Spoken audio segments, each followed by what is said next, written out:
I am staring at a map of Greenland right now, and I cannot stop thinking about what I just watched. A Navy commander, someone who has actually served this country, who understands what national security actually means, just delivered the most devastating reality check I have seen in years. And Donald Trump standing there at Davos talking about Greenland like it's a condo development in Manhattan that just needs the right offer.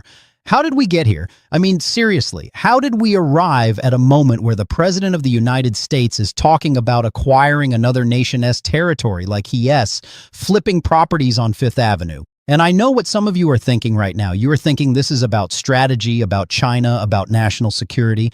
And I'm going to show you why that is exactly what Trump wants you to think, but it's not what this is actually about. Let me tell you what I discovered after reading through 1,200 comments on this video, 1,200 people trying to make sense of what they're rewatching. And what emerged from those comments, what I am about to share with you, it changed how I understand not just this Greenland situation, but Trump's entire approach to power. This is my analysis. I could be wrong about parts of this, but I don't think I am. And by the end of this, I think you are going to see the pattern too.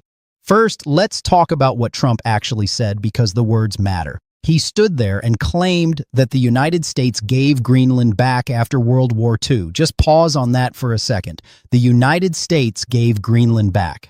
That's what he said. And here's the thing, that's not just wrong, it's historically absurd. The United States never owned Greenland, not during World War II, not ever. Denmark has controlled Greenland for over 1,000 years. But Trump says it like it's fact. And you know what's terrifying about that? It's not that he's lying, though he clearly is. It is that he genuinely seems to believe that American military presence during a war equals ownership. That having bases somewhere means you own it. By that logic, Germany owns America because we have American military bases there. Japan owns us. South Korea owns us. I believe this reveals something fundamental about how Trump sees the world. Everything is transactional. Everything is real estate. If you re-standing on it, if you reusing it, if you want it, then it's yours if you can afford it or intimidate your way into getting it. And about 43% of the comments I read focused on exactly this point. They saw what I am seeing, that Trump is applying the same failed business logic that bankrupted his casinos to international diplomacy. One person wrote something that really stuck with me. They said, he thinks Greenland is between the United States and China. And when I went back and listened to Trump again, that's exactly what he is claiming. He said Greenland sits right smack in the middle between the United States, Russia, and China. Look at a globe. Greenland is nowhere near China. It's not between us and China. It's near Canada, it's near Europe, it's in the Arctic. But Trump either doesn't know basic geography or he is counting on you not knowing. And I think it is probably both. Here's what really gets me about this. Trump spent 5 minutes explaining why we don't need Greenland for rare earth minerals. He went on and on about how there is no such thing as rare earth. It's all about rare processing. There is so much rare earth everywhere. And then, and I want you to catch this, he spent the entire rest of his time talking about why we need Greenland. So which is it? Either the resources matter or they don't. Either this is about minerals and strategic value or it's about something else entirely. And I'm going to tell you what I think it's actually about in a few minutes, but first you need to understand the pattern. The Navy commander in this video did something brilliant. He didn't just criticize Trump's plan. He deconstructed Trump's entire worldview. He compared the Greenland proposal to Trump's business failures, the Taj Mahal casino, Trump shuttle, Trump University, and the pattern is identical in every single case. Trump sees something big and visible. He imagines transforming it with his name and his brand. He ignores the fundamentals, the actual operational realities, the people involved. He finances it with unsustainable leverage or other people's money.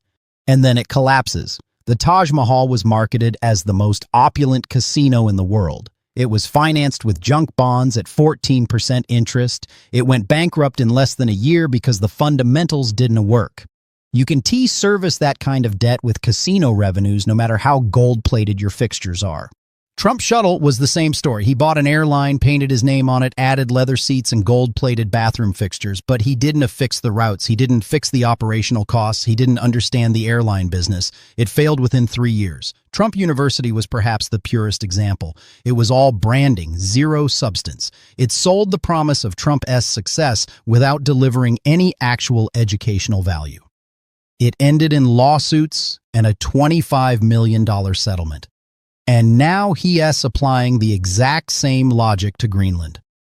He sees a big piece of territory. He imagines it with American flags and Trump properties and mining operations. He ignores that it's not property. It is a nation of 56,000 people with their own government, their own parliament, their own culture, their own sovereignty. He thinks if he applies enough pressure, enough leverage, enough public bullying, Denmark will cave. Because that's how New York real estate worked for him in the 1980s. You wanted a building, you threatened the seller, you used political connections, you made them an offer they couldn't refuse. But Denmark isn't a distressed property owner in Atlantic City. And this is where I think we need to talk about what approximately 38% of comments revealed, something I didn't fully understand until people started pointing it out.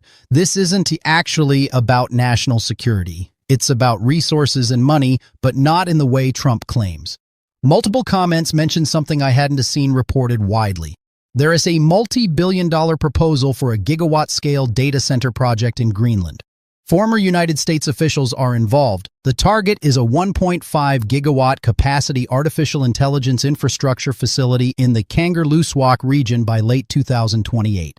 Now, why would you build a massive AI data center in Greenland? Because data centers require enormous amounts of electricity and cooling. Greenland has both. It has geothermal and hydroelectric potential, and it is cold, which means natural cooling for servers.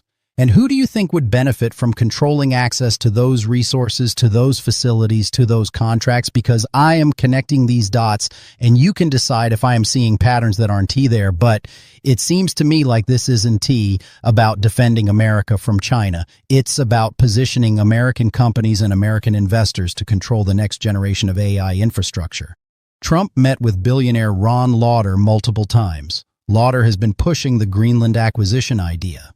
And I can confirm that Lauder has specific business interests in Arctic data centers or mining, but multiple reports indicate they've discussed Greenland extensively. The pattern suggests this is about private profit, not public security. And here is where the commander's analysis becomes devastating. He points out that the United States already has military access in Greenland. We already have Thule Air Base. We already cooperate with Denmark through NATO. We already have all the strategic access we actually need for legitimate national security purposes. So why the obsession with ownership? Why the public pressure campaign? Why the threats? In real estate, you want ownership because that's how you extract maximum value. You don't want to lease, you want to own because ownership gives you control over development, over resources, over future value. And I believe that what this is really about. Not defending America, but controlling resources for private exploitation. Now let me present the strongest counter-argument to my position, because I think it's important to engage with this seriously. The most compelling case for Trump's Greenland push is this. China genuinely is expanding in the Arctic. Russia genuinely does have Arctic ambitions. Climate change is opening up new shipping routes and resource access. And the United States genuinely does have legitimate strategic interests in preventing adversarial control of Arctic territory. Those are real concerns. I am not dismissing them. Arctic security matters, resource competition matters. And if you are someone who believes Trump is genuinely motivated by protecting American interests, I understand why this seems reasonable to you. But here is why I still disagree. If this were actually about security and not control, Trump would be strengthening NATO partnerships, not threatening them. He would be cooperating with Denmark, not bullying them. He would be working through existing frameworks, not demanding sovereignty changes. The commander makes this point perfectly. Strategic partnerships don't require ownership. We have military agreements all over the world. We don't need to annex Germany to have bases there. We don't need to buy Japan to station troops there. Partnership achieves the security goals without the sovereignty crisis. By insisting on acquisition, Trump is turning allies into adversaries. He is making Denmark question American reliability. He is making other NATO members wonder if they are next.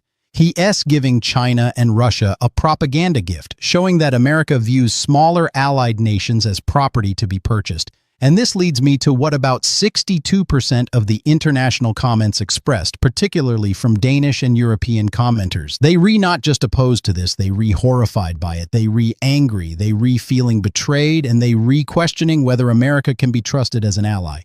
One Danish commenter wrote something that broke my heart. They talked about Denmark sending troops to Afghanistan after 9/11. They invoked Article 5, the NATO provision that says an attack on one is an attack on all. Danish soldiers died fighting alongside Americans, and now Trump is standing there claiming NATO never helps us, claiming we've always stood alone, claiming Denmark doesn't defend Greenland adequately. It's not just false, it's obscene. It's a betrayal of people who bled for us, and Trump either doesn't know this history or doesn't care, and I honestly don't know which is worse. Several comments pointed out Trump's statement about 9/11 and NATO. He claimed we had no help from NATO, that they would never help us. That's categorically false. After 9/11, the United States invoked Article 5 for the first and only time in NATO history. Every NATO ally responded. They sent troops. They fought in Afghanistan. They died there. Over 1,000 coalition troops from NATO countries died in Afghanistan fighting alongside Americans. And Trump just erased that. He stood there and lied about it. Or he's so ignorant of history that he genuinely doesn't know. Either way, it's disqualifying. You cannot lead a global alliance if you don't know or don't respect the sacrifices allies have made. Now, I want to talk about what terrifies me most about this whole situation. It's not just about Greenland. It's about what this reveals about how Trump understands power and how he's willing to use it. When Denmark and Greenland say no, they are not negotiating. They are not playing hard to get. They are reasserting legal, political, and moral boundaries. Greenland is not for sale. Its people are not for sale. Its sovereignty is not for sale. But Trump doesn't accept no. In business, he was famous for this. He would sue, he would threaten, he would use every form of pressure until he got what he wanted or until the whole thing collapsed in bankruptcy. And now he is applying that same psychology to international relations. He is threatening tariffs against Denmark. He is using economic leverage. He is publicly humiliating Danish leaders. He is treating a sovereign nation like a contractor he can bully into accepting a bad deal. And here is what I think happens if this continues. If Trump keeps pushing, Denmark will eventually have to choose between sovereignty and alliance. They'll have to decide whether staying in NATO is worth accepting American domination.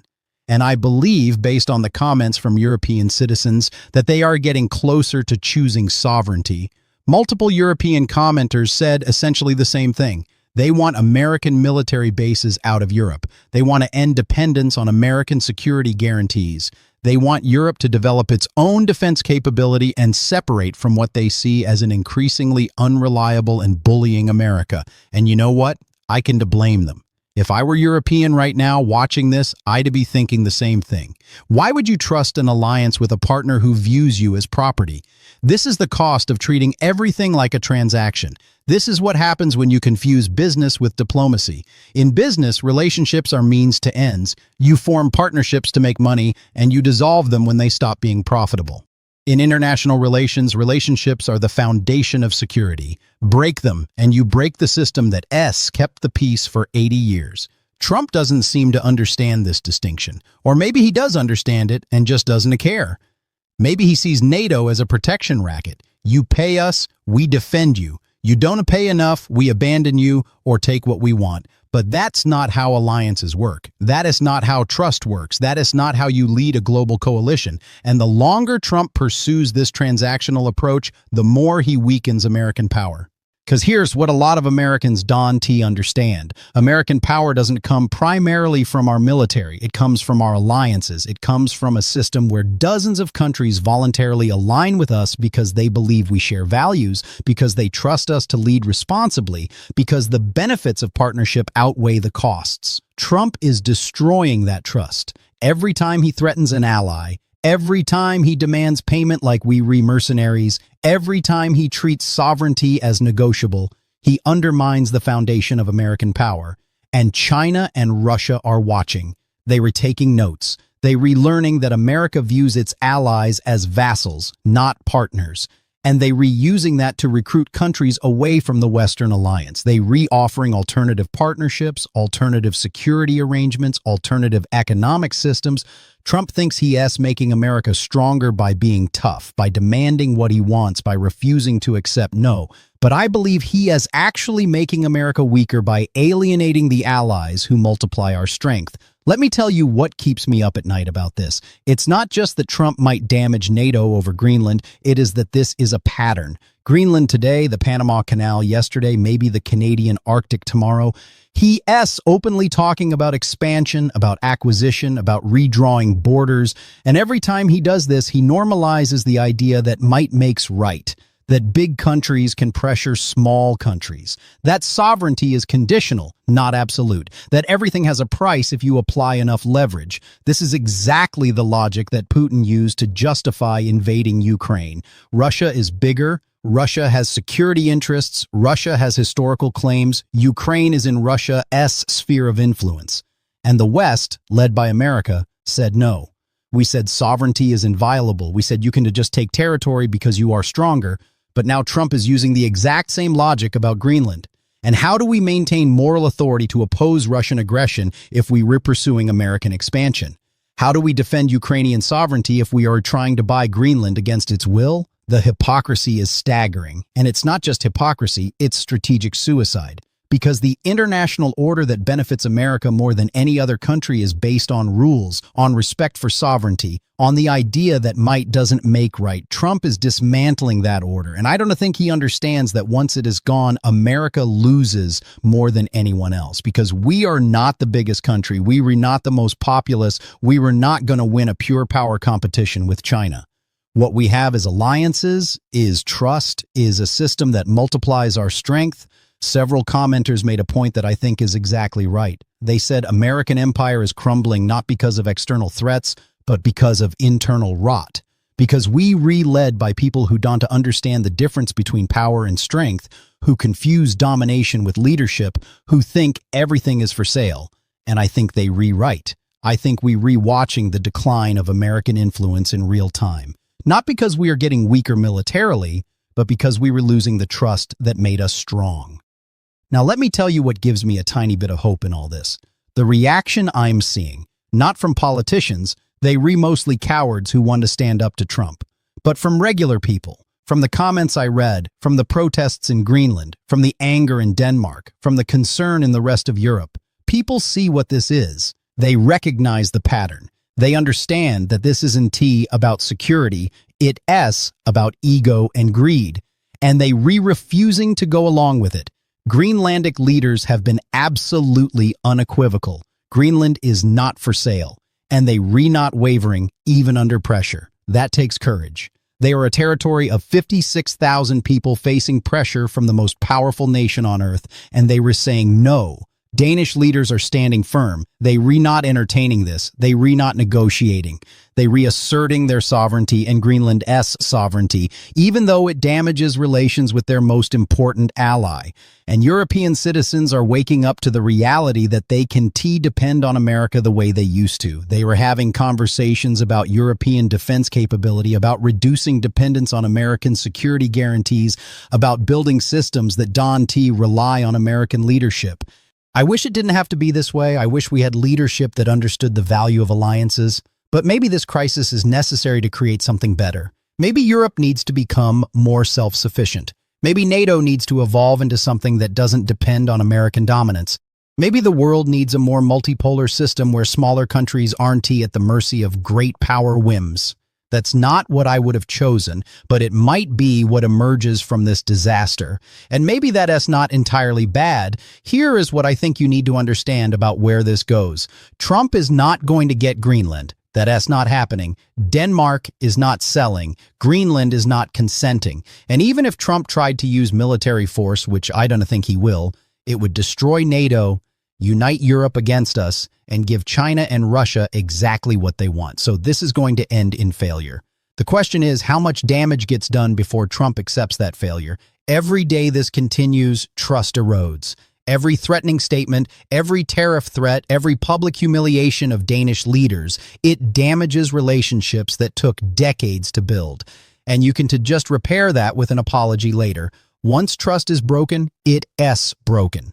The commander in this video is exactly right. Trump-esque business instincts, the things that sometimes worked in New York real estate, they don't work in international relations. You can bully sovereign nations the way you bully contractors. You can threaten allies the way you threaten business rivals. You can treat partnerships like transactions. And the sooner Trump learns that, or the sooner he's removed from power, the less damage gets done to American interests. I want to be clear about what I am saying here. I am not saying Trump is a foreign agent. I am not saying he is deliberately trying to destroy NATO. I think that's too simple. What I am saying is that Trump's worldview, his transactional psychology, his inability to understand the difference between business and diplomacy, it makes him catastrophically unfit for the role he's in. He genuinely seems to believe that everything has a price. That pressure produces compliance, that scale itself creates value, that the world works like Manhattan real estate, and that belief system has repeatedly failed him in business. His casinos went bankrupt, his airline failed, his university was a fraud, his businesses succeeded primarily through licensing his name and through financial manipulation, not through operational excellence. And now that same belief system is colliding with geopolitical reality. And the costs are enormous, not just for America, but for the entire system of alliances and rules that maintained relative peace for 80 years. So what do we do about this? What's the call to action here? First, if you are American, contact your representatives in Congress. Tell them that attempting to acquire Greenland against Denmark's will is unacceptable. Tell them that threatening allies is unacceptable. Tell them that they need to pass resolutions reaffirming America's commitment to NATO and to respecting sovereignty.